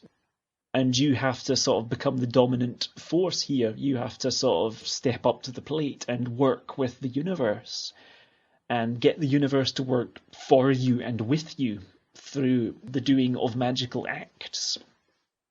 And it sort of builds a midpoint between, the sort of the two sort of polar extremes of magic that you might have heard about, or you probably know more about than we do. There's the Wiccan, the left-hand path and the right-hand path, which is whereby one of them is good and one of them is bad. One of them is the bad, the bad side, the whole evil summoning up the demon side is all about the Church of Satan and all that, and basically trying to dominate people in a sort of Nietzschean sense, whereby you have the Superman and everybody does what you want. Or the good serve, where it's all about serving the earth and serving Gaia and the goddess and the Earth Mother and giving yourself over to, But chaos magic is somewhere down the middle, basically. You do it for yourself, but you also do it for the good of the universe. And this guy Marek also quotes Phil Hine here, who was, one of the first chaos magicians. And Phil Hines described the self in this sort of context of working with chaos magic as being like an organic city entity, where some portions are more prominent than others, where there are hidden tunnels and sewers, and where the underlevels carry vital energies to buildings. The city self is continually changing and growing. Tear down a building of belief, and another grows back in its place. Now that little quote there got me to thinking about psychogeography, which is a thing that sort of grew out of situationism, which was this sort of philosophical standpoint whereby what you're doing relates to where you are, broadly speaking. Again, I'm being vague about a lot of things here, but, I'd probably be wasting your time to try and look into this, and just be reading stuff off of, Wikipedia or whatever. But servitors was the thing I got into, which I thought was really fascinating. So the psychogeography thing I'll come back to in just a little bit. But for the time being, I wanted to look at this servitor thing. But a servitor is generally, I'm not fully quoting here, I'm paraphrasing from this essay, Sigils, Servitors and God Forms, which is an essay, I'm not sure where it's from exactly, but I found it online as part of a sort of a free download sort of package of occult texts, which I think you can find if you go looking online for free occult texts. That apparently there's a whole group of people that are insistent on disseminating these things completely for free, these difficult, hard to get hold of texts, massive amounts of, writings on magic. So this essay talked a lot about sigils, servitors and god forms, which are three things basically. I'll mention sigils in a little bit, but, I already did mention a hypersigil, but servitors were, the term servitor came actually from, it goes back to before chaos magic, and it originally cropped up in pulp fiction, actually, apparently in the Weird Tales stories in the 30s. It was a guy called Clark Ashton Smith who first came up with the term. And servitor here in the sort of the terminology of chaos magic is a word referring to entities that actualize through evocation. So these are basically things that you summon up. And these are really broken off parts of the human psyche, from what I understand, from what I've been reading about it. So I know I mentioned the self. I mentioned how Phil Hines said that the self was like an organic city entity. So, and this is something that really ties in with what I've been thinking about dreams, is that when you dream, or at least when I've been dreaming, and when I kept a dream diary, There are recurring dreams that I have. I should probably go into this now, actually, but I might do later. But I think most of us out there have sort of recurring dreams where you come back to the same places time and time again, in your dream states.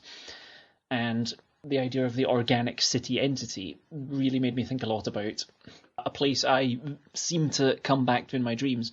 Again, it's all about belief systems and how you choose to interpret this stuff. You can easily just say dreams, you can do the Freudian thing, it's just your repressed desires and fears manifesting themselves in your sleep, you go to bed at night worrying about, a job interview, and then automatically you will dream about the job interview going really badly and something really embarrassing happening to you, like those sort of typical dreams that I think everyone has where, you go into an interview or whatever and, your clothes start falling off, or something just really ridiculous like that, or you've forgotten anything that you want to say, in the interview and your mind goes blank and you can't speak and you fail the interview. So you've got the sort of the dream scenario whereby if you want to go into your dream analysis, and again, it's how you choose to look at it, right?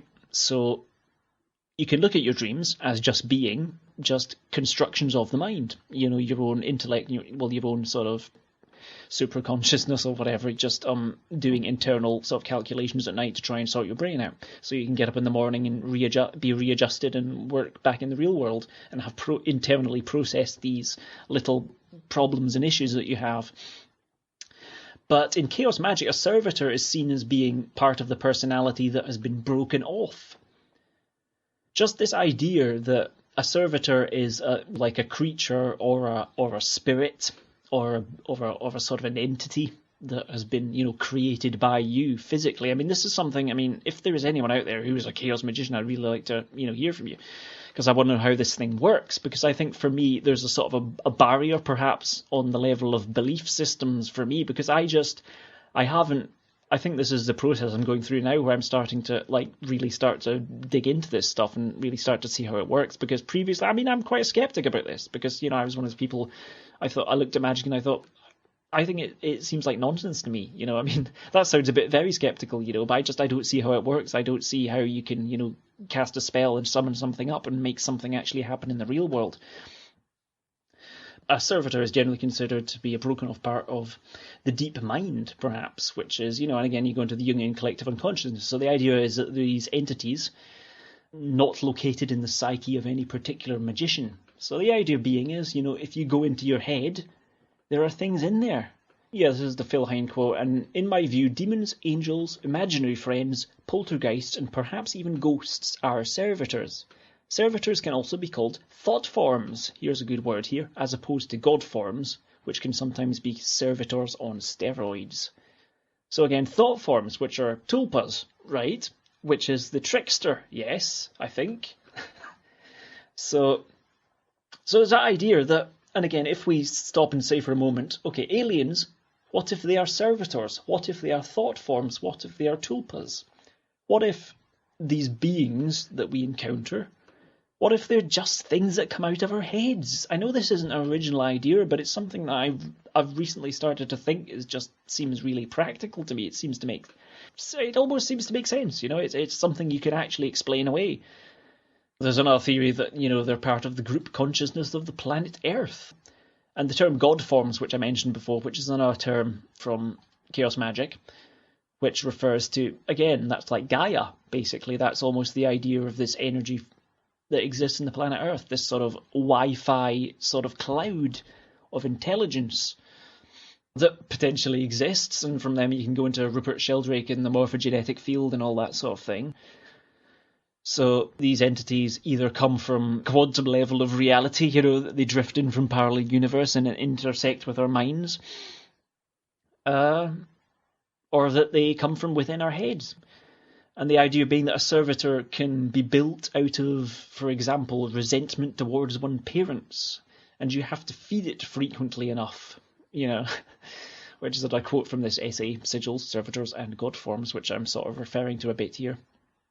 So the idea being is that, this is the whole psychoanalytical aspect of it, is the idea that servitors are creatures, beings, spirits are created by, your own internal mental processes. And even in dreams, like if you have visions of things in dreams, these are potentially sort of manifestations or externalizations or projections of your own psyche. And the whole point about chaos magic is that you can work with these beings called servitors. You can send them out into the world to affect change for you. Peter Carroll is quoted as comparing servitors to demons, to elementals, familiars, incubi, succubi, budwills, demons, atavisms, wraiths, spirits, and so on. Once again, that basically backs up the idea that this almost works as a sort of an all-encompassing theory for this, is that, it's, and again, coming back to the thing I mentioned earlier about the Matrix, there's that scene in the Matrix film where you've got the old woman talking about glitches in the Matrix and how vampires, werewolves and ghosts and whatever are just things left over from an earlier time, an earlier version of reality, and maybe that earlier version of reality is filled with, could be the Jungian unconsciousness, and these things come dredging up from time to time from the depths of our psyches, and we can pull them back and recontextualize them, and as that whole thing, the Jungian flying saucers and the fact that we had the Space Brothers in the 70s and the little grey aliens doing soil tests, and this goes into that idea of illusion and the trickster element of possible alien beings, and the idea that they're putting on this puppet show for us, it's never quite what it looks like. If we see things, then and have experiences, are they necessarily 100% objectively what we experienced? No, probably not. So that's why I was thinking about this experience I had where I saw these alien doctors who were sort of improving my personality and working with me. Maybe you can tie these into the chaos magic idea of servitors, like these were basically things that on some sort of a subconscious or unconscious level, there was some part of my internal psyche that needed to dredge these things up and use them to initiate some sort of a self-improvement process. So we've sort of got a model here, or at least I've been thinking of this as being a sort of a model for what I'm going to call the self-editing secret self, or the inner voice, if you want to call it that. And we'll learn all about Colin Reid's inner voice next week on part 2 of this enthralling Paratopia.